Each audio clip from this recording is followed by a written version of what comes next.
ஒரு மாதம் முழுவதும் தினமும் ஷாம்பு பயன்படுத்தினால் என்ன நடக்கும்? நாள் 1 முதல் 3 வரை. முதல் சில நாட்களில் பெரிய வித்தியாசம் எதுவும் தெரியாது.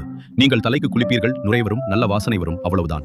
ஆனால் நீங்கள் உங்கள் வழக்கமான வேலைகளை செய்யும் போது உங்கள் உச்சந்தலை உண்மையாகவே சுத்தமாக தொடங்குகிறது. முதல் வாரம் தினமும் ஷாம்பு பயன்படுத்துவதன் மூலம் படிந்திருக்கும் எண்ணெய், வியர்வை மற்றும் மாசுக்கள் நீக்கப்படுகின்றன. உச்சந்தலையின் துளைகள் மேலும் திறக்கின்றன, மேலும் முடி இலகுவாக உலரத் தொடங்குகிறது. 2ஆம் வாரம் சுத்தமான உச்சந்தலையுடன் மயிர்கால்கள் சிறப்பாக செயல்படுகின்றன. முடி பொலிவிழந்து காணப்படுவதில்லை, எளிதாக சீர் செய்யப்படுகிறது. மேலும் வீர்கள் புத்துணர்ச்சியுடனும் சமநிலையுடனும் உணர்கின்றன. 3 வாரம் இங்குதான் காட்சி மாற்றம் தெரிகிறது. முடி நீண்ட நேரம் சுத்தமாக தெரிகிறது, சிறந்த அமைப்புடன் மற்றும் கனமில்லாமல் உணர்கிறது.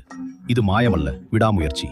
4 வாரம் ஒரு மாதத்திற்கு பிறகு உச்சந்தலை ஆரோக்கியமாக இருக்கிறது, குறைவான படிவுகளுடன் மற்றும் சிறந்த ஆக்சிஜன் சுழற்சியுடன்.